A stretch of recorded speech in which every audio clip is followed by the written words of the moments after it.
Bienvenue à bord du vaisseau Hypersensas.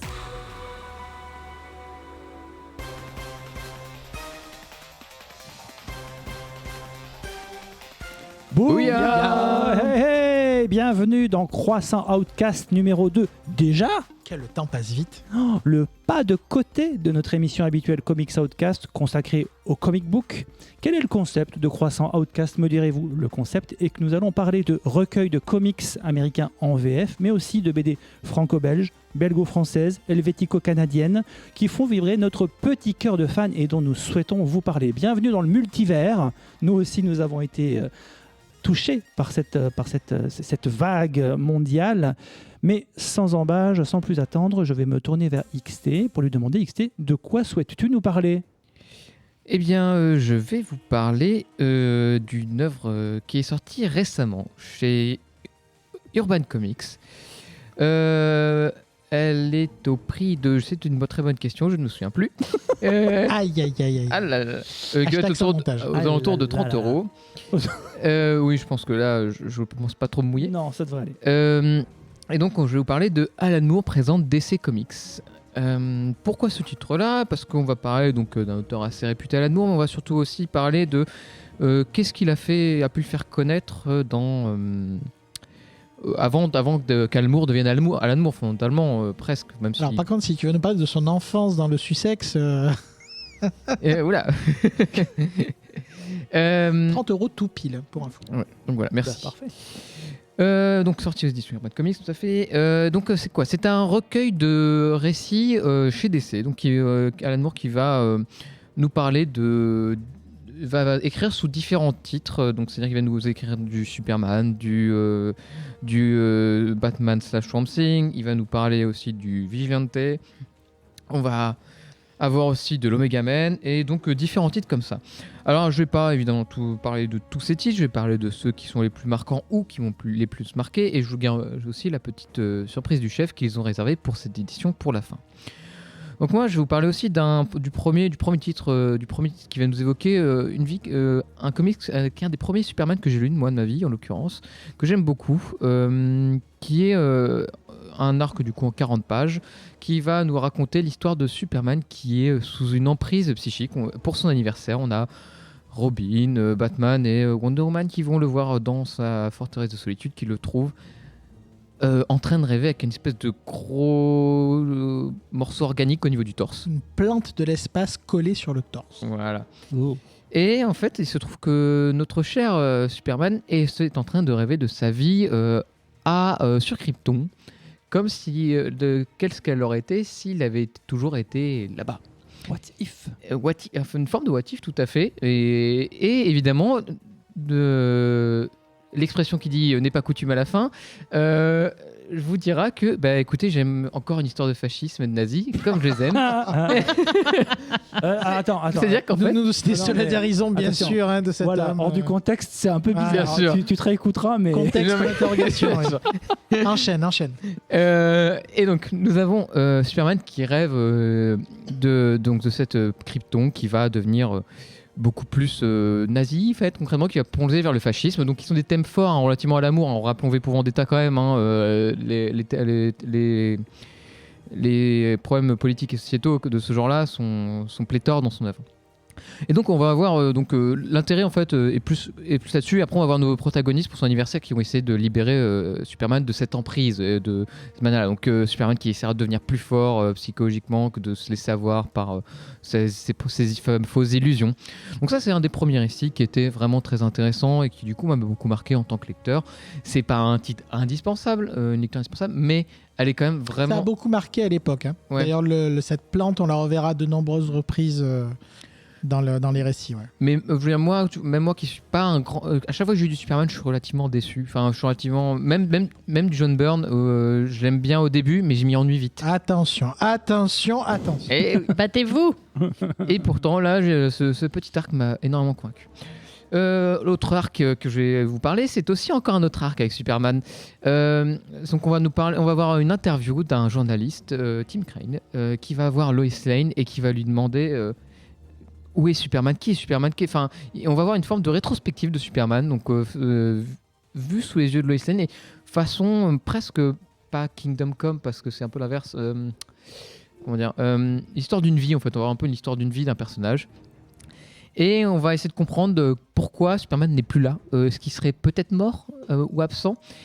Et Alan Moore en profite pour vraiment nous refaire tout cet arc sur la vie de Superman, ce qu'il représente, ce qu'il est, et qui va le plonger dans ses défauts. Ce qui est marrant, c'est qu'il va s'amuser à aller à nous piéger nous lecteurs dans cette histoire, à nous raconter une histoire, mais on ne sait pas si elle est entièrement vraie ou pas, parce qu'elle est racontée par Lois Lane, qui ne s'appelle plus Lois Lane, mais Lois avec un autre nom de famille, et qui nous emmènera vers un certain twist final qui est plutôt satisfaisant.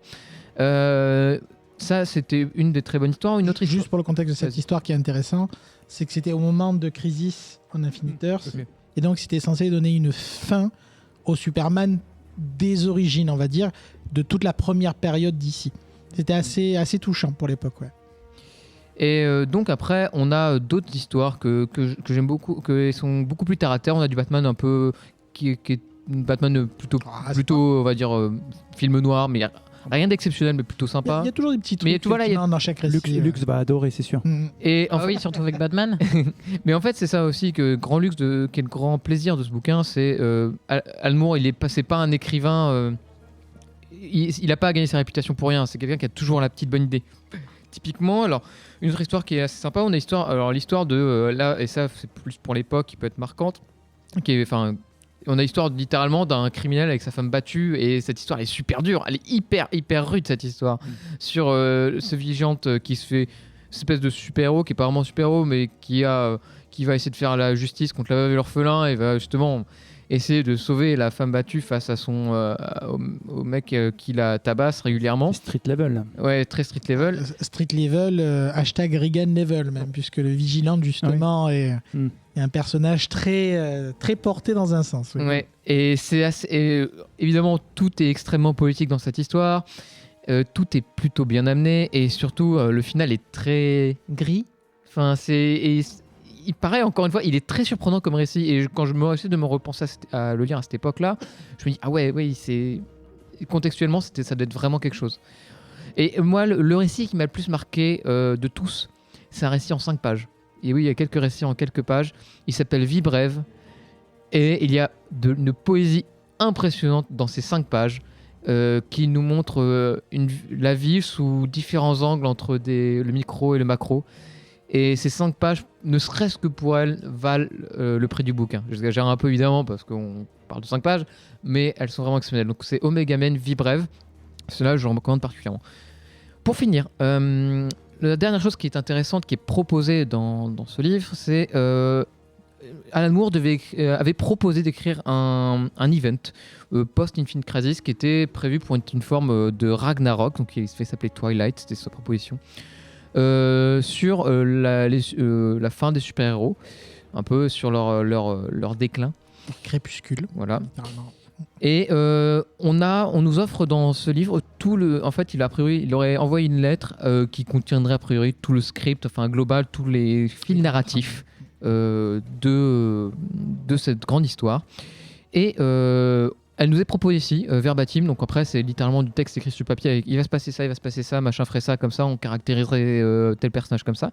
Et c'est très intéressant sur une vision du comics d'époque, sur aussi sur comment construire aussi un event en fait, parce qu'il y a aussi cet aspect de comment construire cet event là, on écrit Flash comme ça, machin.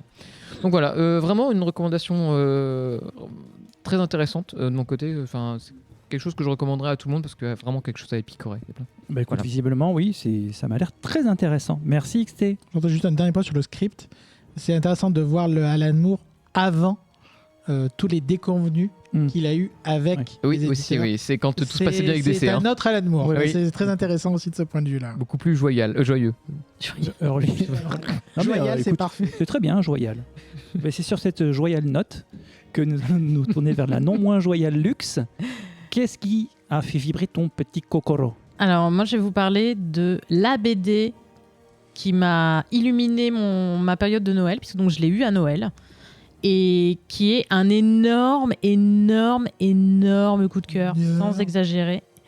Et j'espère que vous l'avez eu à Noël parce que visiblement elle a eu beaucoup de succès, je vais en revenir dessus. Mais si c'est pas le cas, j'espère que je vais vous donner envie de la lire. Je vais vous parler de Les Guerres de Lucas, qui est donc l'œuvre de deux types. Le premier, l'auteur, c'est Laurent Hauptmann, qui est un ancien journaliste, qui est également éditeur et scénariste.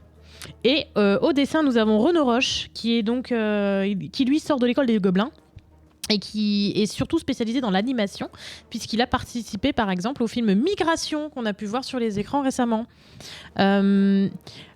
Pour l'anecdote, c'est édité par une maison d'édition qui s'appelle les Éditions Deman, qui est donc une toute petite maison d'édition, puisque avant Les Guerres de Lucas, il n'avait édité que 2 bouquins qui étaient un peu sortis de façon assez confidentielle, c'est exactement le terme, et qui là explose grâce aux Guerres de Lucas. Et il faut savoir que le responsable des éditions, c'est le scénariste, c'est Laurent Hauptmann. Donc il est à la fois au four et au moulin. Mais au moins, comme ça, il a la main mise sur son œuvre et il a fait tout ce qu'il voulait. Qu'est-ce qu'il a voulu faire, Laurent Hauptmann ? Laurent Hauptmann, c'est un grand fan de Star Wars. Il a lu Un gars bien.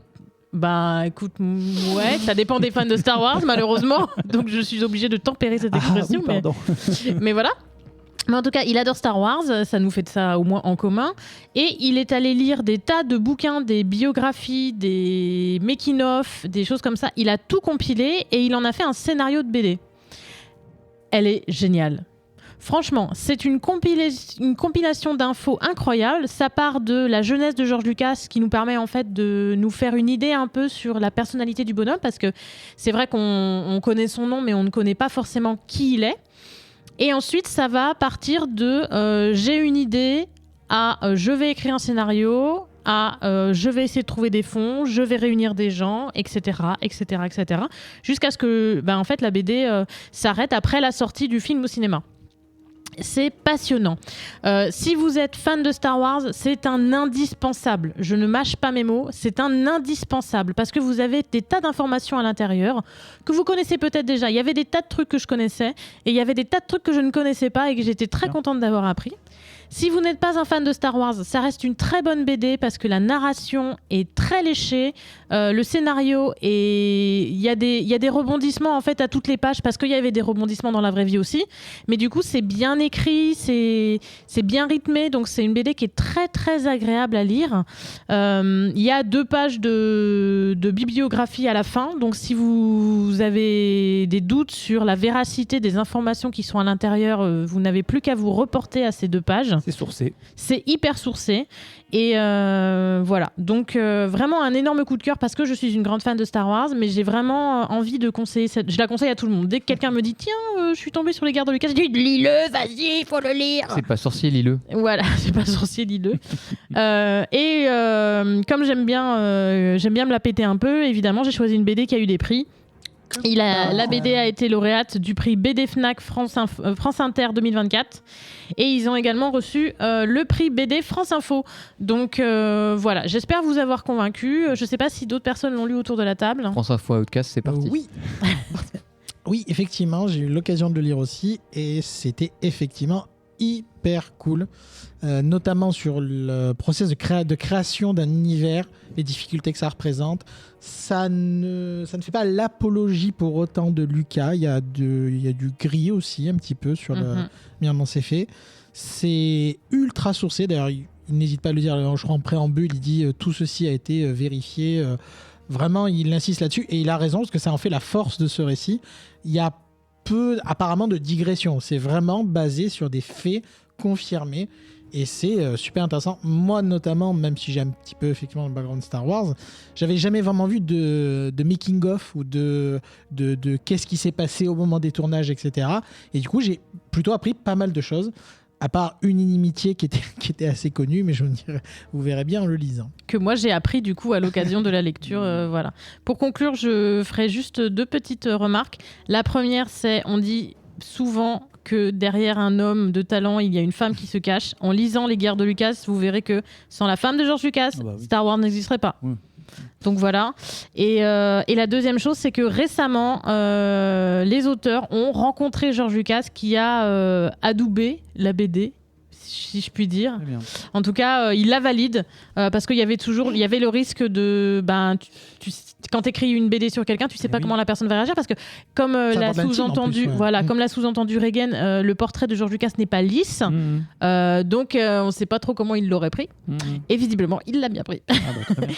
Donc voilà. C'était une question justement que je voulais poser. Ça n'a pas eu l'aval de Lucas avant la sortie. C'est plus un travail de journaliste. C'est un mis en travail image. de journaliste, Ok. effectivement. Et information que je n'ai pas donnée, je crois, c'est 200 pages pour 24,90 €. Juste une dernière chose. Alors, c'est sur ma pile à lire, mais pour vous donner un exemple concret de l'universalité de ce bouquin-là, il a été fortement apprécié, par ma belle-mère, qui n'est pas une fan de Star Wars, mais qui a trouvé le livre extraordinaire, et par mon fils, qui l'a eu en cadeau de Noël, qui lui, par contre, bien évidemment, est tombé dedans. De 7 à 77 ans. C'était Quoi. petit. Voilà, et donc je pense que ce succès, c'est certainement dû au fait que ça parle à tout le monde. Ce qui est très, très Probablement. bien. Ce qui est Oui. très très bien. Merci Lux. Je t'en prie. On continue. Regan, toi, qu'est-ce qui t'a fait vibrer? Eh bien, écoutez, je vais vous parler de Friday, sorti chez Glénat Comics. Enfin, Glénat Comics, Oui. bon, Ouais. en tout cas chez Glénat. It's complicated. Oui, c'est compliqué. Il y a 2 tomes qui sont sortis, le premier en janvier 2023 et le deuxième en août 2023. Ce sera en 3 tomes, si tout va bien. C'est 19 € le tome, pour information. Et les auteurs sont Ed Brubaker et Marcos Martin. Et oui, des messieurs dames qui travaillent dans le comics. Je rajoute aussi d'ailleurs Muncha Vicente côté couleur. Friday, de quoi ça parle? Ça parle de Friday Fitzhugh, F-T-Z-H-U-G-H, Fitzhugh, bon, bref, qui revient dans sa bonne vieille ville, voire village de Kings Hill pour les vacances de Noël. Donc elle a passé évidemment son enfance là-bas, elle s'était éloignée et elle avait notamment son ami d'enfance, Lancelot Jones, qui lui est resté dans la petite ville et qui lui, il travaillait, donc ils étaient ensemble à l'université, au lycée, collège, tout ça. Et c'était un petit peu les enquêteurs locaux, ambiance un peu Scooby-Doo, un peu léger, travailler royale. sur le fantôme du manoir, ce genre de choses. Et donc il travaillait même avec la bienveillance du shérif local qui trouvait ça un petit peu marrant et ils les ont même aidés dans des enquêtes durant leur jeunesse. Sauf que de l'eau a coulé sous les ponts et que quand Friday revient à Kings Hill, on sent qu'il y a eu des choses qui sont passées entre temps et que c'est pas vraiment le bonheur fou avec Lancelot quand elle va le revoir. On sent qu'il y a eu des choses entre eux, qui se sont mal passées. On n'a pas tous les détails initialement, mais effectivement, leurs retrouvailles ne sont pas vraiment au top du top, quoi. Et donc, ils vont bien sûr se lancer dans une enquête, effectivement, inévitablement, sur une étrange apparition dans les bois. Oh. Que de mystère. Et donc, ça démarre comme ça. On va vite en apprendre un peu plus sur leur relation. Qu'est-ce qui s'est passé entre eux? Pourquoi il semble avoir une tension entre eux qui n'avait pas été réglée lors de son départ?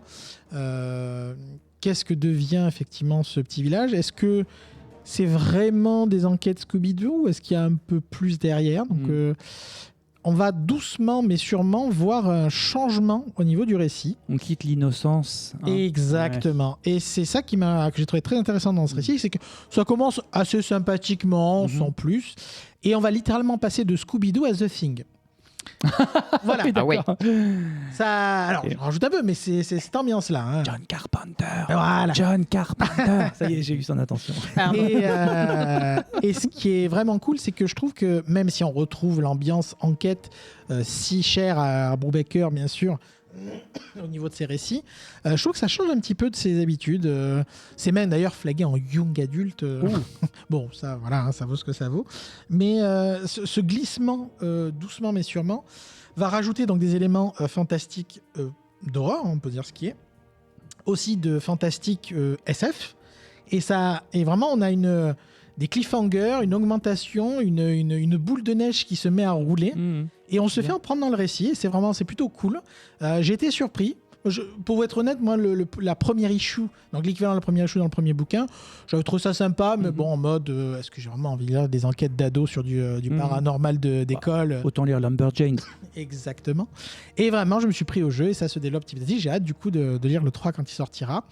Qu'est-ce que je peux rajouter ? Oui, les dessins de Marcos Martin sont un style très particulier, objectivement, mais que je trouve qu'il accompagne bien ce récit un petit peu dérangeant, qui va crescendo, comme on disait, avec des tragédies, avec des éléments pas très joyeux, mais c'est très très cool, notamment la mise en page et la colo qui donne un côté très feuille carte postale qui va partir un petit peu en sucette. Et donc, écoutez, j'ai trouvé ça vraiment très sympa, une bonne surprise. Ça a l'air très chouette. Et hâte de lire le 3e tome. Parfait. Quelqu'un l'a lu autour de la table ? Non. Non. Non, moi non plus. Donc on te fait entièrement confiance, Regan, pour... Merci, j'apprécie votre vote de confiance. Et Matt, Motion de censure. et toi Matt, qu'est-ce que... Et toi-même ? Eh bien, écoutez, moi tout de suite, ça va être moins joyal comme lecture. Puisque je vais vous parler de Kadat, l'inconnu, publié chez Black River en novembre de l'année dernière, novembre 2023, 224 pages, 19,90 €. Donc Kadat, l'inconnu est un comics qui est tiré bien évidemment, enfin non, bien évidemment non, si vous le savez pas, mais de l'œuvre de Howard Phillips Lovecraft, encore lui, qui avait écrit un roman qui s'appelait La quête onirique de Kadat, l'inconnu. Le comics a été adapté par Florentino Flores, au dessin Guillermo Sana et Jacques Salomon. Cherchez l'intrus. La quête onirique de Kadat, l'inconnu, si je reviens, Lovecraft, donc Howard Phillips Lovecraft, auteur, on va dire fondateur d'un certain courant de la littérature horrifique, auteur américain, mondialement connu pour le meilleur comme pour le pire. La quête onirique de Kadat, l'inconnu, dont est tiré Kadat, l'inconnu chez Black River, a une place spéciale chez les amateurs. Ça ne fait pas à proprement parler du parti du mythe de Cthulhu. C'est assez spécifique. Bon, moi ça m'a plu, ça m'a touché et je vais vous expliquer pourquoi ça m'a touché. Ma relation avec Howard Phillips Lovecraft, elle est assez particulière. Je l'ai très très mal dit. Howard Phillips Lovecraft est très particulière. C'est dans mes années d'adolescence une partie de la constitution de mon imaginaire. C'était alors. Enfin, faut vous replacer dans une décennie que je ne citerai pas ici, mais avec un accès à la culture qui était encore très particulier, avec une connaissance en fait de cette littérature, quelle qu'elle soit, dans des cercles très restreints, notamment quand on habite au fin fond de la province. Donc c'est quelque chose qui m'a profondément marqué. Comme je le disais, qui a constitué une partie de mon imaginaire avec une espèce de cycle d'attirance, parce qu'il y a un côté mystérieux, un côté séduction et un côté répulsion, voire même révulsion dans certains écrits. Et je cite là, de manière tout à fait crasseuse, un autre comics qui lui était paru chez Panini Comics, Alan Moore, encore lui, qui était Providence, qui par contre n'a rien à voir avec Kadat dont je vais vous parler. Donc attention, l'un n'est pas l'autre. Providence, moi ça m'a choqué. Il y a vraiment des passages qui sont, Il y a de quoi l'être. profondément À noter que traumatisants. ça vient de ressortir en belle édition chez Panini tout récemment. Ah, c'est un beau comics, mais alors, Pour le coup, c'est- tu vois, comme je disais, c'est je dur. suis pas un aficionados de Lovecraft, mais c'est vrai que Providence, il vaut mieux l'être un minimum Ah oui, ah bah pour oui. tout le suivre, mais par contre, c'est le talent d'écriture qu'il y a derrière. Quoi. Ça c'est vrai. complet. Ça quoi. c'est vrai. Donc Kadat, un petit peu à part, les récits Lovecraftiens sont toujours des récits qui sont sans espoir. C'est peut-être pas le cas, et c'est peut-être Est-ce ce qui qu'il y a fait des ressortir spams Kadat. Est-ce qu'il y a des spams ? Continue. Je l'ai pas. C'est pas grave. Kadat, qu'est-ce que c'est ? Kadat, c'est une cité mystérieuse qui a été aperçue en rêve par le protagoniste de notre comics qui s'appelle Randolph Carter, qui est un rêveur professionnel qui réussit en fait à se balader Joli de rêve en métier. rêve et à vivre une deuxième vie à travers ses rêves. Kadat, c'est une cité qu'il a toujours pu entreapercevoir, mais à laquelle il n'a jamais pu accéder. Et en essayant de forcer l'accès à la ville de Kadat, il en a été expulsé par les dieux du panthéon Lovecraftien. Donc pour y accéder, il décide de se lancer dans un voyage, quête initiatique, très obscur, comme tout ce qui peut l'être chez Lovecraft, pour accéder à Kadat, qui est la ville des dieux. Dans cette quête initiatique, il va rencontrer des créatures horrifiques, telles qu'on peut en rencontrer dans cette littérature-là. En traversant des mondes hostiles, heureusement, Randolph Carter va trouver des aides inattendues, des ghouls et aussi un petit chat bien mignon. Et le roi des chats, un gros matou, un beau roi des chats qui vont venir l'aider, puisque comme chacun sait, les chats vivent leur vraie vie sur la face cachée de la Lune. C'est vrai, hein, c'est ce qui est écrit. La difficulté d'une œuvre comme celle-là, avec tout ce que j'ai pu vous dire sur l'imaginaire que Lovecraft a pu générer chez moi, c'est la transposition de ce que moi j'avais dans la tête, de l'imagination, de ce que j'ai pu imaginer, de ce que Lovecraft j'ai du mal, hein, a pu écrire, et le papier. Il y a un parti pris qui a été pris par Flores dans la façon dont l'histoire est découpée, la façon dont l'histoire est présentée. Le parti pris est réussi. Donc chapeau, parce que c'était vraiment pas évident. Il y a des très bons choix narratifs qui rendent l'histoire accessible, même, alors, au contraire de Providence dont on a parlé, même si vous n'y connaissez rien, l'histoire est accessible et ça a réussi, la maestria, non seulement de rendre l'histoire accessible, mais sans perdre la caractéristique et le goût particulier de ce récit. Il y a des choix ingénieux avec des représentations qui font référence à d'autres grandes œuvres assez mythiques dans le monde de l'imaginaire et de l'horrifique. C'est une lecture que je vous recommande. Les dessins, disons, servent l'œuvre, mais ce n'est pas véritablement la raison pour laquelle il faut se porter acquéreur de ce bel ouvrage qui fait honneur au mythe de Lovecraft. Quelqu'un a lu Kadat autour de la table? Je crois que... Oui, moi je l'avais lu. En fait, je pense que je suis passé un peu à côté. Tout simplement. Je pense que c'était pas forcément un titre pour moi, et pourtant, je suis pas complètement fermé. Je suis pas réussi à rentrer dedans, en fait, narrativement. C'était intéressant, mais j'arrivais pas à rentrer dans le récit. Vraiment, je voyais les pages qui défilaient devant moi sans arriver à rentrer complètement dedans. Malgré, moi, pour le coup, il y a les petits chats dans la face cachée de la Lune, clairement, c'est pour moi, c'est ma cam. Pareil, tu vois. Là, il y a tout pour m'attraper. Mais voilà, pourtant, bon, je pense que c'est peut-être une relecture repasserait mieux. Ouais. Eh bien, écoutez, je crois qu'on a fait le tour. Yep. Parfait. Merci énormément à toi, Lux, et à vous, messieurs, pour ce numéro 2 de Croissant Outcast, donc qui, je le rappelle, est une baguette. Série dérivée. Oui, la baguette est une série dérivée de l'émission. On va y arriver, de l'émission canonique qui est Comics Outcast. On envisage, sans que ce soit contractuel, que ces épisodes sortent tous les 15 jours. On viendra vous faire part. Moi. Tous les 15 mois Tous les 15 mois, oui. Tous les mois, pour que nous venions, pas forcément nous, hein, d'autres intervenants de Comics Outcast, d'autres membres du VHS venir partager leur coup de cœur sur de la BD franco-belge, comme on a pu le voir ce soir, ou des recueils en version française. Il ne me reste plus qu'à vous remercier. Vous remerciez vous également, auditrices, auditeurs, pour votre fidélité. À très bientôt. À bientôt. À bientôt. Bye bye. Bye bye. Il fallait terminer un truc anglais pour UVS, bien sûr.